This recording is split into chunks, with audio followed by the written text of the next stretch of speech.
श्री शिवाय नमस्तुभ्यं।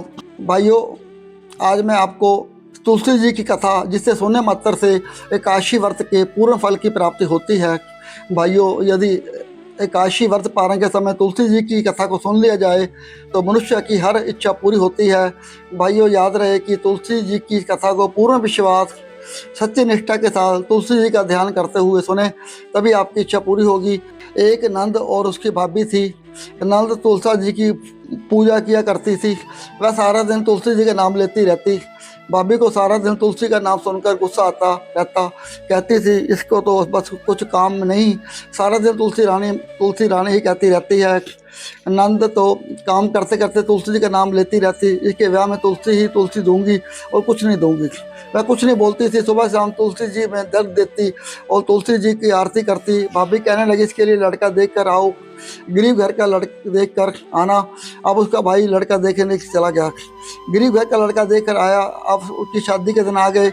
बारात की तैयारी करने लगे। बारात आ गई। उसने बारात के खाने के लिए कुछ भी ना बनाया, तुलसी जी के पत्ते ही खाने के लिए रखे। बाराती कहते हैं, क्या खाएं, यहाँ पर तो हरे पत्ते ही हैं। बारातियों को तुलसी के पत्ते देखकर बहुत गुस्सा आया। सब बाराती खूब जोर जोर से बोलने लगे और उठकर खड़े हो गए। उसके भाई को ये शोरगुल देखकर बड़ा दुख हुआ। लड़की को भी बहुत दुख हो रहा था। तुलसी रानी से यही प्रार्थना कर रही थी, हे तुलसी रानी, मेरी और मेरे परिवार की लाज बचाना। वे आंखें बंद करे और यही प्रार्थना करती रही। तुलसी रानी सब ठीक करना। उसने अपने भाई से कहा कि सब बराती आंखें बंद कर लें, मैं एक कमरे में से दूसरे कमरे में जाऊंगी। भाई ने सब बरातियों से कह दिया कि लड़की एक कमरे में से दूसरे कमरे में जाएगी, इसलिए सब अपनी आंखें बंद कर लें। बराती सब करने लगे ये क्या, फिर सबने आंखें बंद कर ली। लड़की एक कमरे दूसरे कमरे चली गई। जब सबने आंखें खोली तो देखा वहाँ पर पत्तलों पर खूब 36 प्रकार के भोजन बन गए। मिठाई पकवान तरह तरह के हो गए। सब बाराती बहुत खुश हुए। सब ने खूब अच्छी तरह से भोजन किया। ऐसा देख कर लड़की भी खुश हुई। उसका भाई अचारा में पड़ गया कि ये कैसे हो गया, क्योंकि भाभी ने तो उसे कुछ भी जोड़े में सामान नहीं दिया। सब जोड़े सामान के बदले तुलसी जी ही दी। लड़की को तुलसी जी के कपड़े पहना रखे थे। अब बारात के जाने से पहले उसका ससुर जल्दी जल्दी अपने घर गया और जाकर अपने बहू से कहने लगा, बहू कुछ भी सामान लेकर नहीं आई, तुम अब उसके पहनने के कपड़े जेवर जल्दी लेकर आ जाओ। इतने में बारात आ गई। कपड़े जेवर लेकर आई तो देखा बहू ने सब कुछ जेवर कपड़ा पहन रखा था। सास ससुर से कहने लगी, आप तो कह रहे थे कि बहू तो कुछ भी नहीं पहन कर आई, ये तो खूब सजी सजी हुआ कपड़े जेवर पहन कर आई है, सब सामान भी खूब लाई है। राजा सामान देखकर सब खुश हुए। तुलसी रानी की ऐसी कृपा हुई। 2-3 दिन के बाद उसकी भाभी ने कहा, अपनी बहन को ले आओ। अब भाई उसको लेने के लिए गया तो वह नीचे ही खड़ा रहा। उसको ऊपर जाते हुए शर्म लग रही थी, क्योंकि उसने बहन को कुछ भी नहीं दिया था।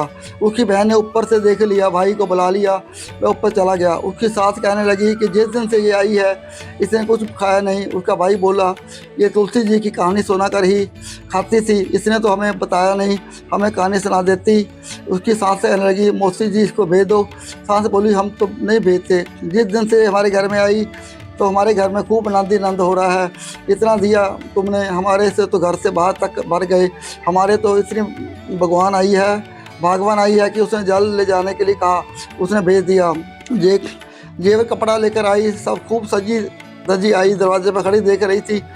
नंद को देखते ही उसे बहुत दुख हुआ। कहने लगी, गरीब घर में ब्याही थी, ये तो कितना जेवर कपड़ा लेकर आई है, उस पर तो तुलसी रानी की कृपा थी। वह अपनी लड़की से कहने लगी, देख तू, तेरी बुआ तुलसी जी की पूजा करती थी, अब तू भी तुलसी की पूजा किया कर, तुलसी जी पर रोज जल दिया कर।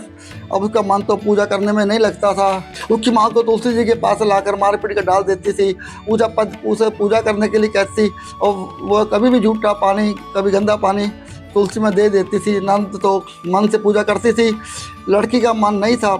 अब एक खड़ी बड़ी हो गई। उसकी माँ ने उसे पिता से कहा कि लड़का देख कर आओ, अच्छे घर का लड़का देख आना। वह उसके लिए लड़का देखने गया। उसने अच्छा घर बार देख लिया। अब उसकी शादी के दिन आ गए। उसने कहा कि इसको भी तुलसी जी का सारा सामान दूंगी। उसकी माँ ने उस तरह तुलसी जी का जेवर कपड़ा सामान दिया। बारातियों के सामने भी तुलसी जी के पत्ते रखे। पत्ते देख के सब बाराती कहने लगे, ये पत्ते रखे हैं, क्या खाएं क्या नहीं। बारातियों को बहुत गुस्सा आया। वह बोलते हुए खड़े होकर जाने लगे। लड़की की माँ ने कहा कि इसको भी एक कमरे में से दूसरे कमरे में जाने को कहो। बाराती आंखें बंद कर लेंगे। बारातियों ने आंखें बंद कर ली। लड़की एक कमरे में से दूसरे कमरे में चली गई।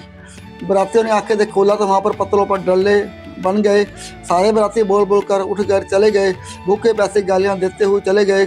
अब वह तो तुलसी जी की पूजा मन नहीं लगाती थी, ना ही वह तुलसी जी की पूजा मन से करती थी, अपनी माँ से कहने से ज़बरदस्ती करती थी। इसलिए तुलसी जी ने ऐसा फल दिया। वह ससुराल चलेगी, ससुराल में क्या सारा सामान जेवर कपड़ा जोड़े तुलसी जी के ही रहे। सब कहने लगे बहू तो कुछ भी नहीं लाई, उसके घर में जो सामान था उसमें भी कमी आ गई, उसके घर में कुछ भी नहीं रहा। उसकी माँ ने कहा अब तो लड़की को ले जाओ। अब उसको लेने के लिए गया तो उसकी सांस ने कहा इसको भेज दो। वह कहने लगी ये तो एक कमबख्त आई हमारे घर में, जो सब खत्म हो गया, कल का ले जाता अभी ले जा। वह उसको लेकर आ गया। उसकी माँ ने देखा तो वह कुछ भी जेवर कपड़ा अच्छा नहीं पहन कर आई। कहने लगी भाई अपनी बहन के लिए तो इतना अच्छा वर देखा और इसके लिए क्या देखा। कहने लगी जैसा मेरी बहन ने किया वैसा फल मेरी बहन को मिला, जैसा तेरी लड़की ने किया वैसा फल तेरी लड़की को मिला। तुलसा रानी की ऐसी कृपा है, जो जैसा करता है वैसा ही उस फल देती है। तुलसा महारानी की जय। अपने घर में किसी भी प्रकार की कमी नहीं रहेगी। सभी तुलसी माता का कहें और आरती करें। श्री शिवाय नमस्तुभ्यम।